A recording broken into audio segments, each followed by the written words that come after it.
Dans la doctrine protestante, il est dit que chaque foyer abrite un prêtre.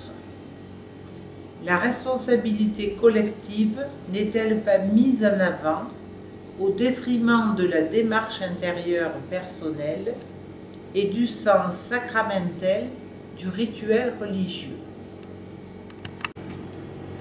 Oui, nous sommes là au niveau du rituel, au niveau, un tout premier niveau, c'est-à-dire à ce qui se fait, ce qui ne se fait pas, ce qui est bien, ce qui est mal. C'est justement ce niveau-là que nous avons à dépasser radicalement maintenant. Ce qui, j'ignorais totalement cette réalité-là chez les protestants, mais nous avons vécu ça, nous, pendant très très longtemps, dans le catholicisme aussi. Dans nos familles autrefois, il y avait toujours le premier enfant qui était un chevalier, le deuxième qui était un prêtre, le troisième ceci ou cela, et c'était décrété avant l'heure.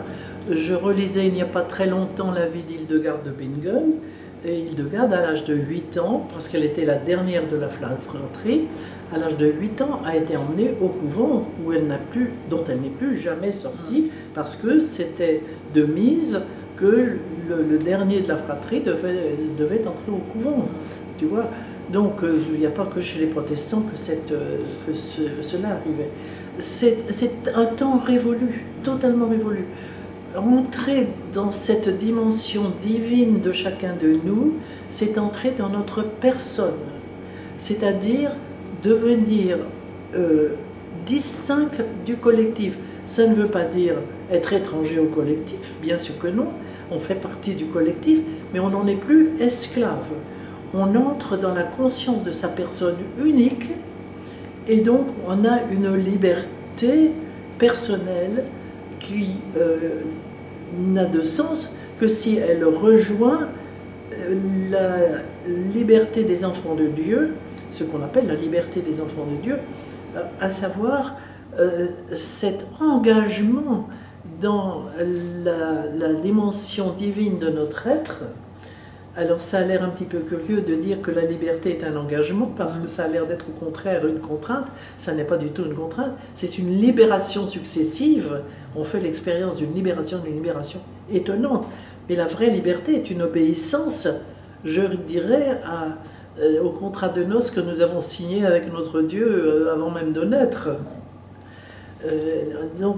Voilà, la vraie liberté correspondant à l'émergence de la personne est ce vers quoi nous avons à aller aujourd'hui, qui justement entre plus que jamais dans le respect de l'autre, dont nous avons parlé tout à l'heure, de la personne de l'autre, mais absolument se libère du poids de l'inconscient collectif, de son inconscient personnel, donc aussi de l'inconscient collectif à l'extérieur.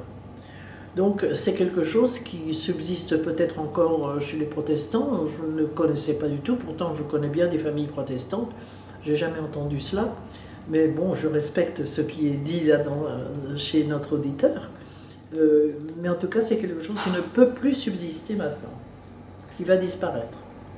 Ce que tu nous dis, ça entraîne quand même une diminution du pouvoir de l'Église, dans le sens que ce qui est important, c'est la responsabilité personnelle par rapport à ce travail. L'Église n'a aucun pouvoir. Elle l'a pris, c'est autre chose. De même que Dieu n'a aucun pouvoir sur nous. Dieu va collaborer avec nous dans la mesure où nous nous tournons vers lui, mais il n'a aucun pouvoir. L'appeler le Tout-Puissant est aberrant. Oui, il est Tout-Puissant lorsque nous lui donnons la puissance. Mais sans ça, il nous respecte, il respecte notre liberté totalement. Nicolas Berdieff dit que le Dieu n'a pas plus de pouvoir qu'un agent de police. Enfin, il s'amuse en disant ça, naturellement. Mais je veux dire que c'est une image d'Épinal, cette image de cette toute-puissance divine et de cette toute-puissance de l'Église. Malheureusement, les hommes d'Église ont développé une volonté de puissance tragique qui ont fait qu'ils n'ont pas enseigné un juste enseignement.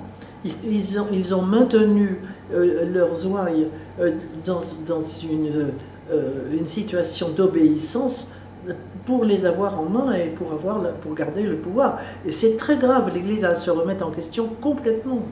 Mais connaissait-il ces lois? Quand je parle de l'Église, attention, moi je parle du ministère, enfin de l'administration. L'institution. De l'institution, c'est ça. Je parle de l'institution parce que je suis l'Église aussi. Nous sommes l'Église.